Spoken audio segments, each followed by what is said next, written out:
So the end of that semester comes, the second semester.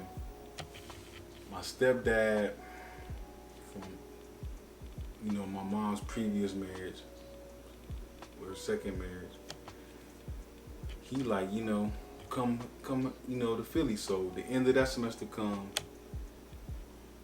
I ended up kicking it with EB again, actually. The funny thing was I ended up going back to Memphis with him again because I didn't trust the mail or whatever. So I ended up getting a bus ticket sent again. So me and EB went back to Memphis. I left Memphis to go to Philly. So I never touched Minnesota since I think I came back spring break too, actually. But since spring break I ain't touched Minnesota. So from January all the way to spring break, I was in Baton Rouge. Came back for like a week in spring break to Minnesota. Then left, and then from there, the end of that semester, I'm from Philly. So I left Memphis to go to Philly. I get out there the first maybe like week or two, I'm just so stuck in my ways, man. Just like so blowed out and all that. And it's just like I get to my grandparents' house, and these are people that are strict.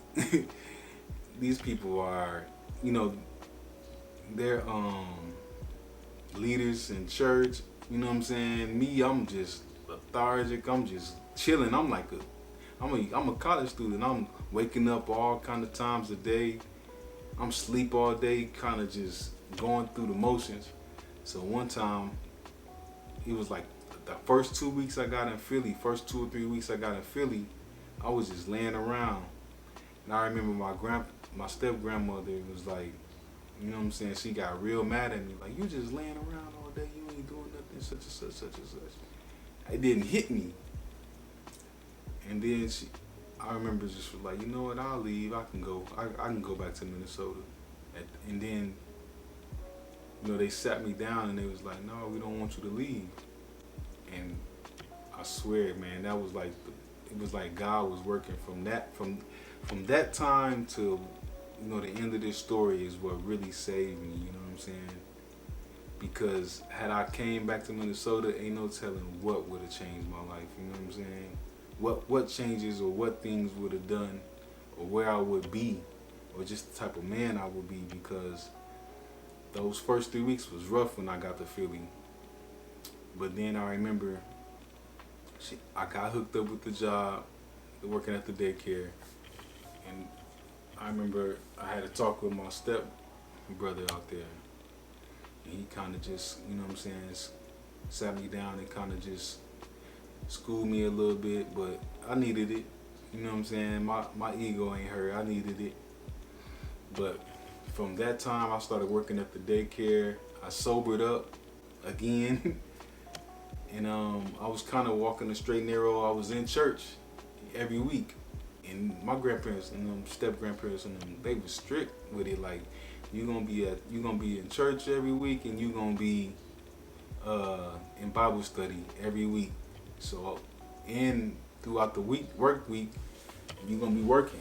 So I was basically doing that most of the summer. And I came back to during my birthday week, my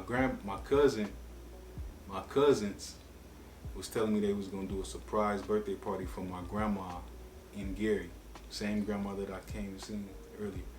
And I thought that was dope. So from Philly, I took a Greyhound all the way to Gary. It was crazy. Went to surprise my grandmother, came back to Philly and worked. The end of that summer came, and it was time for me to go back to school in Louisiana. And man, from that time, so from the end of the summer in Philly to the time in Louisiana, to head it back to Louisiana, there was a big shift.